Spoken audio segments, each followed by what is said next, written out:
My name is Emily, and I am 28 years old. After graduating from a prestigious university, I married my current husband, John, who works in IT. The longer you work in IT, the more valuable you become. John, being diligent and ambitious, is now the second in command at his company. As for me, I've been a homemaker since we got married, never having to lift a finger around the house. When our financial situation wasn't as good, John managed everything at home, so I never had to worry.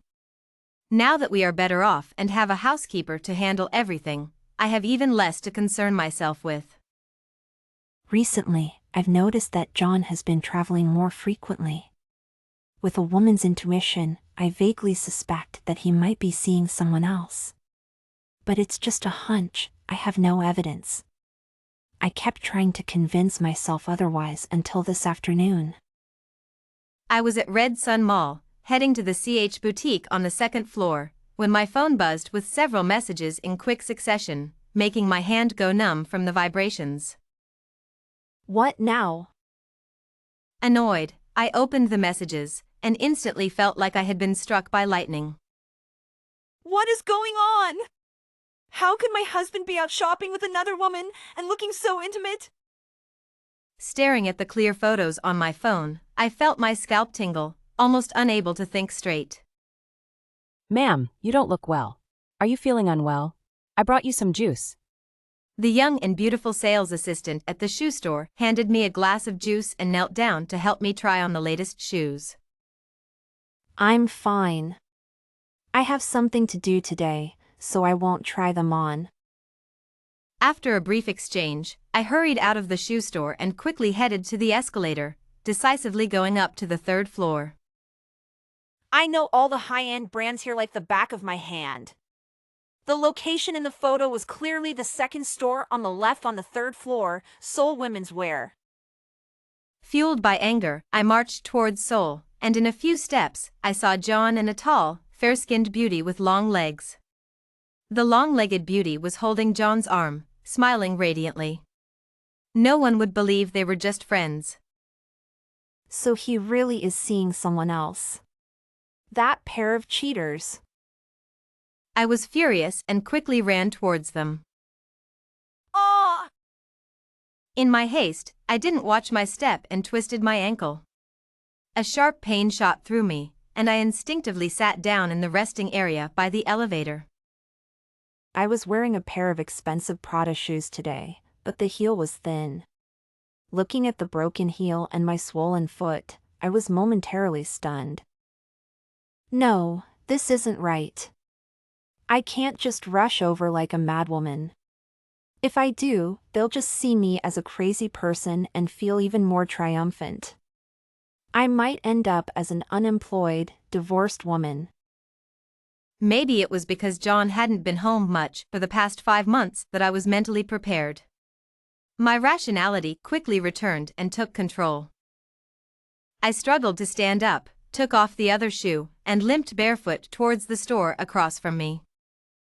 Standing in a discreet spot at the entrance, I opened my phone's camera and took several photos of the two of them shopping inside. As I turned to go downstairs, I felt a chill in my heart but also a sense of relief. This day had finally come. Emily ran out of the mall barefoot, as fast as she could, and took a taxi home. By the time she got home, her feet were blistered. She sat on the floor, gasping for breath, her whole body trembling uncontrollably. Seeing the man who once promised to love me forever with another woman, it hurt so much. Heartache and unwillingness consumed her. She believed there was still hope for her marriage, as the matter hadn't been exposed yet. After calming down, she checked the time. It was 4 in the afternoon. In an hour, the housekeeper would be back with groceries. I can't let her see me like this. She quickly went upstairs to freshen up and then called the housekeeper to buy John's favorite steak and chicken. Next, she called Jessica, her best friend and a divorce lawyer. Hey, Emily, what's up? Jessica, John, he's with someone else. Emily, Are you planning to end the marriage? I don't know. I suggest you hold off on any drastic decisions. John has earned a lot, and you shouldn't let someone else benefit from it. You don't have a job. If you leave with nothing, what will you do in the future? A divorce lawyer is indeed practical. Emily hadn't worked for 5 years. If she left John, she really needed to think about her future. Jessica, can you find someone to investigate that girl? I want to know more details. What are you planning to do? You'll see. After hanging up, Emily walked to the wardrobe, took out a sophisticated white suit, and changed into it. 30 minutes later, she appeared downstairs at John's office, carrying the dinner the housekeeper had meticulously prepared. She had called him half an hour earlier, and he obviously wanted to stop her from coming, but she hung up after telling him she was on her way. He won't dare betray me openly just yet. John opened the door, his neck and hairline damp from rushing back in a hurry. Despite her bright smile, Emily's heart ached. What are you doing here? The housekeeper bought your favorite steak today, so I brought it over. It's so late, and you're still working hard. She deliberately pulled John's arm in front of the whole office. His colleagues cooperated by teasing them, making John smile awkwardly as he pulled her into his office. You don't need to do this. Just focus on being beautiful. It's getting late. Let me take you home. No need. I know you're busy. I'll take a taxi home. Knowing John felt guilty, she left after just a few minutes. In the underground parking lot, she sat in her car, staring blankly, her hand on the steering wheel without starting the engine. About 10 minutes later, John hurriedly came down from the elevator. Is he in such a hurry to go back to her? Watching him drive away, she started her car and quietly followed. Soon, I saw him park the car at the upscale restaurant we often visited. He hurried inside, afraid that the person waiting would get impatient. Watching this scene, I couldn't help but feel a sense of irony. The seat opposite him, where I used to sit, was now occupied by the other woman. Why did you take so long? The food is getting cold. Hiding not far away, I saw John's heart melt at her coquettishness. My wife suddenly showed up at home. I was afraid she'd find out. Didn't you say you love me? When will you marry me? We can't keep this secret forever, can we? My heart sank. This woman had the audacity to think she could replace me. But what John said next chilled me even more. Now's not the right time, but one day I'll get a divorce, and then I'll marry you with all the pomp and ceremony. Years ago, when John and I were dating, he had promised me the same thing. Now he was saying it to another woman. She finally smiled and, disregarding the public setting, gave John a kiss, leaving her lipstick mark on his face. I suppressed the urge to confront her. How dare she think she could take my place? John's success today was due to my years of silent support and dedication. Why should she get everything I've worked hard for just because of her youth? Unable to watch their affectionate display any longer, I quickly left. Taking everything from me wouldn't be that easy. I started keeping tabs on John. As his wife, it wasn't difficult to get his schedule from his assistant. Although he was busy as an IT engineer, he had plenty of free time. When he said he had errands on weekends, I followed him with my bag. Why are you here? I tilted my head and smiled. Did you forget, honey?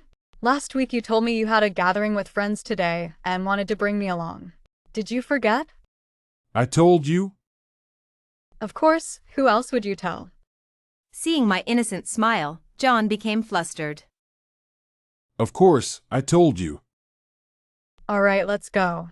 We don't want to keep your friends waiting. I cheerfully took his hand, noticing his continued confusion. In fact, he hadn't told me. I saw it on his schedule. But now, even he didn't know which woman he had told. The other woman soon called when John didn't show up. He stepped aside to take the call, and I followed. Sorry, Lily, something came up. I can't bring you today. I'll make it up to you next time. I deliberately coughed nearby. John quickly ended the call and came out, a thin layer of sweat on his forehead from the tension. Let's go in. John said nonchalantly, pushing me forward. These were probably new friends from his work. I didn't know them, so I greeted each one with a smile, making sure they remembered my face. Hello, everyone. It's our first meeting, so I made some pastries. I hope you like them. The men were quite pleased and immediately started teasing. John, your wife is not only beautiful but also so gentle and considerate. We're really envious. Exactly. You seem to have it all, both career and love. You two must be very close. Hearing about our supposed closeness, I felt a pang in my heart but still shyly nestled into John's arms and asked with a smile. Honey, isn't that right? Of course. We're very happy now, and I love her very much. John lied effortlessly. Looking at his gentle face, I almost believed him. For all of John's friends' gatherings, company events, and family parties, I never missed a single one. I wanted the whole world to know that I was his legitimate wife. Although John wasn't too happy about it, he couldn't say anything directly and probably had to soothe his mistress's feelings. At night, I sat in front of the dressing table, examining myself. Although I was already 28, years of meticulous care had left few traces on my face, and my figure hadn't changed. Men still approached me for my contact information on the street. And that mistress? She only had youth on her side. Honey, the company just called. There's a system issue I need to handle. You go to bed first, don't wait up for me. From my observations over the past few days, I guessed he was going to see the mistress. Determined to see what else she had besides looks and the ability to attract men, I followed John. He drove to a bustling street and slowly parked. Were they meeting here? I got out of the car and followed him slowly. I saw him walk into a bubble tea shop, smile at someone inside, and then find a seat. John never drank such things. The only explanation was that the woman worked here. Sure enough, the mistress was wearing a uniform, packing bubble tea, and occasionally nodding and saying, "Welcome." There was even a job posting on the wall, bubble tea server, monthly salary $2,500. I didn't look down on bubble tea servers, but I was still shocked. Where exactly did I lose? I bit my lip, feeling increasingly unwilling to accept this. John waited until the mistress's shift ended and even thoughtfully carried her bag. Despite the cold weather, she wore a mini skirt, flaunting herself in front of John. He took her to his car. I couldn't see clearly, but I saw her wrap her arms around his neck and kiss him, and John looked very happy. Which man wouldn't accept such attention from a beautiful woman? I was unwilling but determined. Besides youth and beauty, she had no other advantages. Such a woman was just a disposable item. Probably to avoid arousing my suspicion, they didn't stay long. John dropped her off and quickly returned home. Seeing me lying seductively on the bed, John's pupils dilated several times. What are you? John was clearly shocked by my outfit. I had dug out my old lingerie, which John used to love when we were dating. But after marriage, our focus shifted to family, and our interest in such things naturally waned. Honey, it's late. Let's wash up and go to bed. Seeing him swallow hard, he pounced on me after a few seconds. No man could resist such temptation. I changed things up daily to attract John's attention. Sometimes I saw hesitation on his face and would take the initiative to cuddle and sweet-talk him. Honey, Why are you ignoring me? I'm so tired. Can you massage my waist? Today, I wore a crop top, showing off my slender waist. I have work to do. I simply sat on his lap, wrapped my arms around his neck, and kissed him. John seemed to struggle internally. I'm your wife. What are you afraid of? Probably thinking I made sense, John carried me to the bed without hesitation. At night, while John was asleep, I grabbed his phone, looking for clues. Sure enough, in the chat, I saw them wishing each other good night. To make up for their time apart, John had sent her money. She had sent him many suggestive photos and some explicit messages. Seeing the two of them satisfied on their phones, Emily couldn't suppress her inner anger. Everything she had done seemed in vain. Since I can't stop their continued interaction, I'll meet her myself. Wearing sunglasses, Emily stood coolly in front of the milk tea shop. Rachel, thinking she was a customer, greeted her with a sweet voice, the kind men would like. Hello! What would you like to order? 1 pearl milk tea, please. Rachel personally brought the drink over. Since the shop wasn't busy, Emily called her over. You're very pretty and have a great figure. I'm from a talent agency and would like to know more about you. Do you have time? Upon hearing about the talent agency, Rachel eagerly sat down in front of Emily and extended her hand. I have time. Hi, I'm Rachel. Can you tell me a bit about yourself? Rachel, being quite naive, shared everything, hoping to be signed immediately. My family isn't well off, so I started working early. But you know, working in a milk tea shop doesn't earn much, so I also work as a part-time model to cover my living expenses. But you have great potential with your looks. A girl like you could definitely stand out on the street. With proper grooming, you could really make it big. Encouraged by Emily's words, Rachel nodded vigorously and shared her dream. I know my face and figure are my only assets, so my dream is to become a star, glamorous and earning a lot of money. Seeing the light in Rachel's eyes, Emily smirked coldly. For Rachel, her dream was more important than any man. You say you want to be a star. How much do you want it? I need to see your sincerity. You know, the entertainment industry is very competitive. I'm willing to give everything.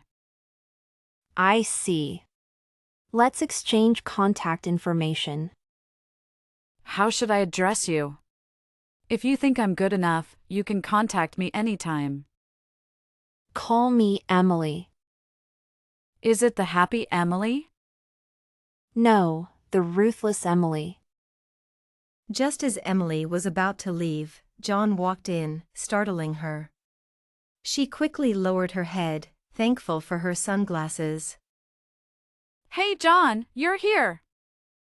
Afraid of being discovered, Emily hurriedly left the milk tea shop. John's eyes were only on Rachel and didn't notice her. Emily began preparing to start a company. When Jessica heard her plan, she couldn't help but call Emily crazy.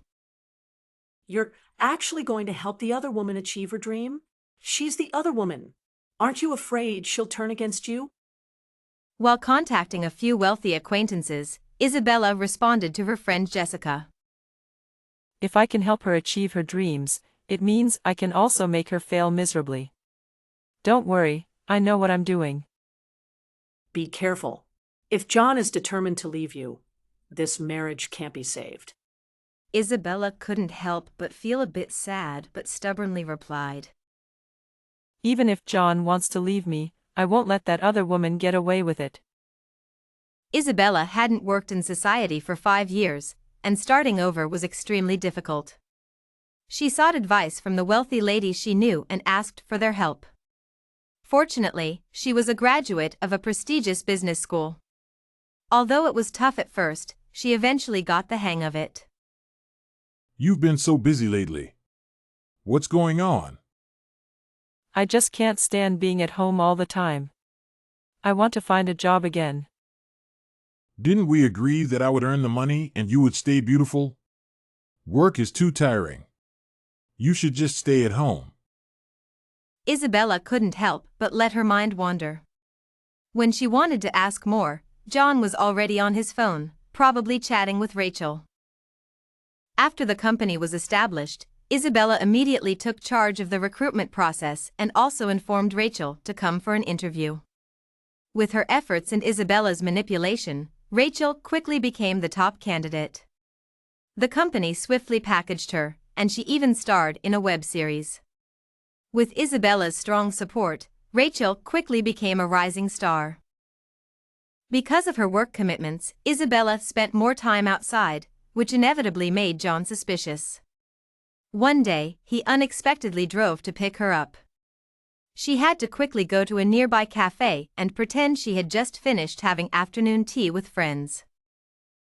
What have you been busy with lately? I hardly see you. You haven't found some handsome guy outside, have you? There's no handsome guy. I've just been out for tea and theater. Why did you come to pick me up? The last time you did was a long time ago. I happen to be free this afternoon, so I came to pick you up. A new Japanese restaurant opened recently. Interested in trying it? Lately, John had been spending much more time at home and occasionally went shopping with Isabella. These rare moments made her cherish them, but she could sense his lack of enthusiasm. Every time he came home from work, he would lie on the couch, sighing, not even playing with his phone, sometimes just staring at her. Honey, is there something you're not telling me? What could I be hiding from you? Isabella remained stubborn. One day, she arrived early at John's company to wait for him to get off work. As she drove into the parking lot, she saw someone in John's car, and her heart sank. A long-legged beauty got out of the passenger seat. Even though she was wearing a trench coat, mask, and hat, Isabella easily recognized her as Rachel, the rising star from her company. John then got out of the driver's seat, and after a tight hug with Rachel, she got into a nearby van. Rachel had told Isabella they had broken up, but now they seemed as close as ever. To protect her career, Rachel chose to deceive Isabella, and John's sadness wasn't due to a breakup but because he couldn't see the now busy Rachel. Isabella's hands trembled as she gripped the steering wheel, staring at John with a mix of anger and cold realization. I had tried so hard to save this relationship, but John still couldn't let go of Rachel. She returned home in a daze. The housekeeper called her name several times, but she didn't hear. Looking at the cozy room, her heart felt empty.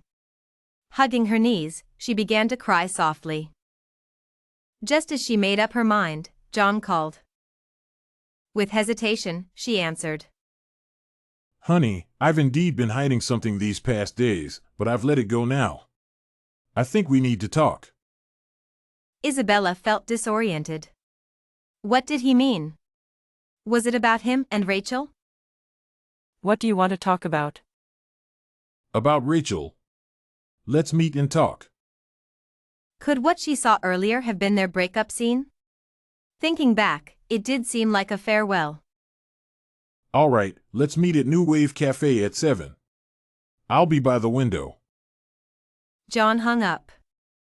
Isabella completely forgot Jessica's earlier advice. The only thought in her mind was that John was going to confess, and they could return to their marriage. Not wanting him to see her in her current state, she changed and dressed up, as if welcoming a new life. It started to rain outside. In her hurry, she didn't even grab an umbrella and rushed out.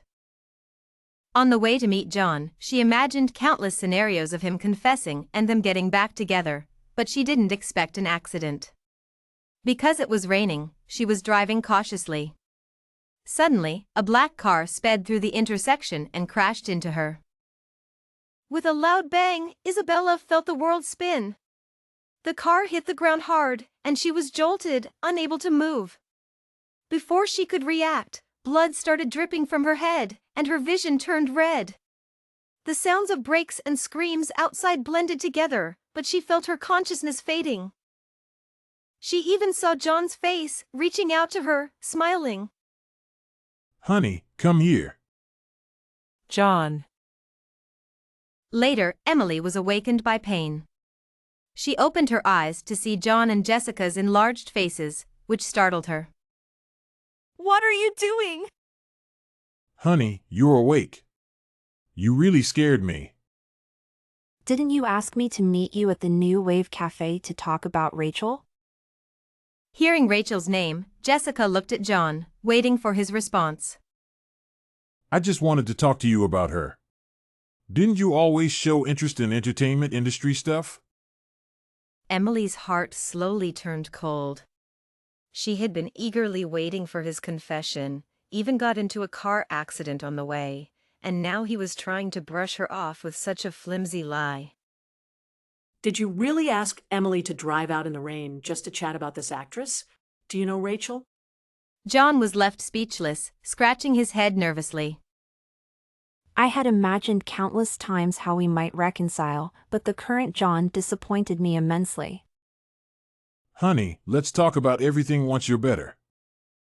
John left, using the excuse of buying food. Jessica, a lawyer, adjusted her glasses and spoke seriously. Emily, you need to be careful. I think this car accident wasn't that simple. What do you mean? Emily's heart sank. Could John have intentionally harmed her? Don't worry too much. It's just my intuition as a lawyer. But better safe than sorry. Keep an eye on John. Something feels off about him. Even if John no longer loved her, he wouldn't go so far as to harm her. Emily tried to find excuses for him in her heart, but recalling his calm demeanor when he was about to confess and his flustered state today made her suspicious. Until she found a letter in the study drawer. The recipient was John, and the seal had already been opened. Out of curiosity, Emily opened it. The top of the paper read, XX People's Accident Insurance. The insured was her, and the beneficiary was John. John had insured her for $1 million. If the insured had an accident, the beneficiary would receive several times the compensation. I stood there in shock, the letter slipping from my hand. John had signed the agreement a month ago, and just a few days ago, I had a car accident. Emily couldn't believe it. She picked up the insurance agreement and carefully read every line. If this was a coincidence, it was too far-fetched. But thinking that John had orchestrated all this made her heart feel like it was being stabbed, bleeding continuously. We were husband and wife, after all. Why would he want to eliminate me? Emily called Jessica. About 15 minutes later, she appeared in front of Emily, also shocked by the large insurance policy. You really didn't know anything? He never told me. This insurance alone doesn't prove he did it intentionally. And the driver who hit you also died in the accident. The police found out he was driving under the influence. With the driver dead, they had no way to prove that John was behind it. Emily felt a chill in her heart. She hadn't eaten all day. Jessica had gone back to work, and the housekeeper kept bringing her food, but she didn't touch any of it. John came back. The housekeeper must have told him, so he brought the food to Emily's room. Why aren't you eating? Not feeling well? Emily turned her red eyes away from him. What's wrong? Did you secretly buy a large insurance policy? Why didn't you tell me? Why such a large amount? John's face turned pale. How did you see that? If I hadn't seen it, were you planning to keep it from me forever? John pressed her shoulders, trying to calm her down. No, honey. It was an old classmate who asked me to help with some business. Don't overthink it. Another lie to deceive me. I want to be alone. Can you leave? Honey, Get out! Emily grabbed a pillow and threw it at him. If she had died in that car accident, John would have received the compensation and could be with Rachel. The thought made her shudder. She held her head in pain, never imagining that one day she might die at John's hands. But these were just her suspicions. Emily slowly calmed down, realizing she had to find the truth. She contacted a private detective agency and hired a detective to follow John. She refused to believe there wouldn't be any clues. About 2 days later, Emily received photos and videos from the detective. During the day, John still went to work, but he also met Rachel, going to her private apartment. They were very intimate, and John stayed there until the evening before coming back. Emily's hands trembled as she held the photos and slowly opened the video. The footage was a bit shaky, then John and Rachel appeared in the video. John first hugged the heavily disguised Rachel and got into his car. The camera stayed still for about 2 minutes, then the car started to shake slightly. Suddenly, a wave of nausea hit her. She clutched a trash can and started to vomit. If I hadn't seen it with my own eyes, I wouldn't have believed that John and Rachel would do such a thing in the car. Tears streamed down her face as she thought about how John had used that same car to pick her up before. John, oh John, how could I have been so wrong about you? Fighting the nausea, Emily forced herself to watch the rest of the video.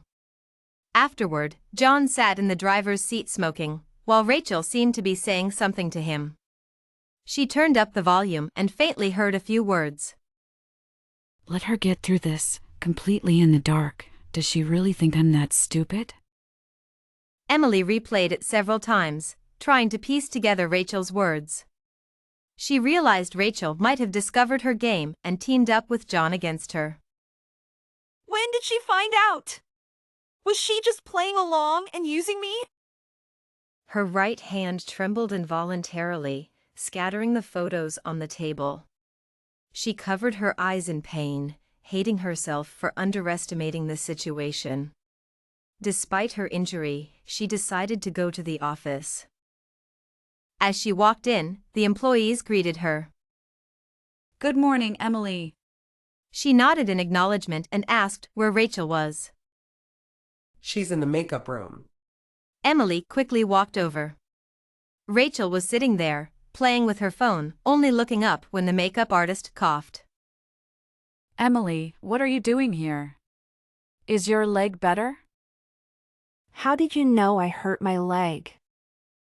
Rachel hesitated for a moment. I just noticed you were walking a bit oddly, so I guessed. Emily knew John had told her. It wasn't surprising Rachel knew her true identity. In this age of information, she could easily find out by asking any of her close friends. Really?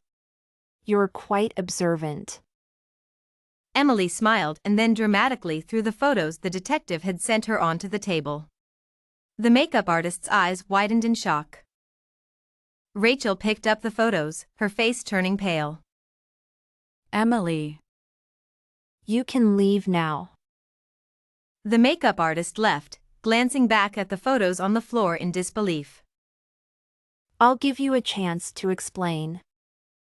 Emily pulled out a chair and sat down, nodding at Rachel to continue. Emily, this man is my boyfriend. I told you we broke up, but we couldn't stay apart and got back together. I didn't mean to deceive you. Even now, Rachel was playing innocent. Do you know who his wife is? I don't know. I confronted Rachel, trying to keep my anger in check. Do you really not know? Or are you pretending? Do I need to spell it out for you? Think about your current situation if I do. Rachel hesitated, seemingly weighing her options. My aggressive approach showed I was ready for anything. I really don't know. I nodded, then pulled out a wedding photo of John and me from my wallet and threw it at her. Take a good look at whose husband you're seducing. I had to make things clear. Otherwise, would I just wait for John and her to continue harming me? Sis, I really didn't know. If I had known he was your husband, I wouldn't have gotten involved. Still acting, Rachel? Do I need to show the evidence of you and John conspiring against me for you to admit it? If you don't tell the truth, I'll hand it over to the police. Rachel panicked and lunged to hug me. Sis, I'm sorry. It's my fault. Please don't give the evidence to the police, or my career will be ruined. Didn't you think about this day when you did all that? What good outcome did you expect from seducing a married man? I was wrong, sis. Please forgive me. I'll cut ties with him immediately and won't interfere in your marriage anymore. She had said the same thing before. Even if I were foolish, I wouldn't fall for it again. Take care of yourself, Rachel. Don't think I'll let you off easily. Though I didn't use much force, she fell to the ground, scraping her knee, and cried out. Sis, do you really want me gone? You're the one who wants me gone. I laughed at her and left the office without looking back. Outside, many employees were watching the drama. Seeing me come out, they scattered. That was fine. I wanted everyone to see how the seemingly innocent and cute Rachel destroyed someone else's family. That day, I canceled all of Rachel's engagements. Even if I had to pay compensation, I wouldn't foolishly support her anymore. Did you go see Rachel today? John's voice came from behind. Turning around, I saw him storming towards me. Don't play dumb with me. I know everything, including how you promoted her to force her away from me. I laughed at him, pointing at myself. John, you say I promoted her to make her leave you. Did I do anything wrong? I kindly helped her achieve her dreams and made her leave a married man. Did I do wrong? You can talk all you want, but why did you have to act? Do you know Rachel is still hurt? Hurt? Are you talking about Rachel falling just now? It was just a minor scrape. Did you see me hurt her with your own eyes, or did she tell you? Do you believe everything she says? She's innocent. I'm the one who pursued her. I was the one who strayed first. If you want to blame someone, blame me. I orchestrated all of this. It has nothing to do with her. She's innocent, but what about me, John? I've been with you for so many years. Even if you had confessed to me, wouldn't I have forgiven you? Can't you see how hard I've been trying to save this marriage? And you? Are you still choosing to stand by Rachel? Emily pushed John hard, feeling the weight of her words. Let's be civil, Emily. There's no need to tear each other apart. Emily laughed bitterly, guessing he wanted a peaceful breakup so she wouldn't bother him and Rachel anymore. Look closely, John. I have plenty of evidence. I'll let the whole world know about you too. Don't think I'll let Rachel off the hook. Everything she has today is because of me, and now I'll take it all back and ruin you both. Hearing her threat, John grabbed Emily's neck, his usual gentle demeanor gone. Do you have to push her to the edge? I told you, come at me if you have a problem. Why hurt her? Emily struggled to breathe, his ferocious face becoming blurry. If it weren't for the housekeeper intervening, she might have thought he intended to strangle her. Now you see what kind of person he is. After that, John never came home again. Emily knew he must have gone to Rachel's comforting arms. Rachel had succeeded. She wanted John to fight with Emily so she could take her place as his wife. He no longer loves me. Emily recalled the beautiful memories of their 6 or 7 years together. Although life was tough at first, they were always happy. He never spoke harshly to her. Because I valued this relationship so much, I tried desperately to save it. Now, thinking back, my efforts seemed laughable. What do you plan to do next? Divorce, Of course. I can't endure John's betrayal any longer. Divorce is possible, and John is at fault. But I'm afraid you won't get much out of it. After all, he's been the one earning and supporting the family. I think he's smart enough to keep most of the assets for himself. It doesn't matter anymore. He's probably already calculated everything. Even if I end up with nothing, I won't let them have it easy. The pain they inflicted on me, I will return tenfold. While John and Rachel enjoyed their time outside, Emily posted about his infidelity on social media, including a collage of their intimate photos. Within minutes, her phone exploded with notifications. In this world, pure love doesn't exist. After the company terminated Rachel's contract, her popularity plummeted. Emily wanted her to know how an old and unattractive woman could bring her down. Emily contacted a popular blogger with millions of followers, Rachel, who agreed to help after seeing the evidence. The scandal blew up. In the video, Rachel was indignant, detailing the affair. Company employees quickly shared the post to support Emily. The police found the perpetrator's call records and movements, discovering he had received a call from an overseas IP before going to a nearby cafe. The police reviewed surveillance footage, confirming Rachel was the last person the perpetrator contacted. When John learned Rachel had been taken by the police, he hurriedly deleted all contact with her. Even so, the police still came for him. During interrogation, Rachel claimed John had instigated everything. This once inseparable pair now turned on each other. Emily took the divorce papers to visit John in detention. In just a few days, he was unshaven and haggard. This man she once cherished had finally become a stranger. Seeing his signature on the papers, I knew this farce was finally over. The end.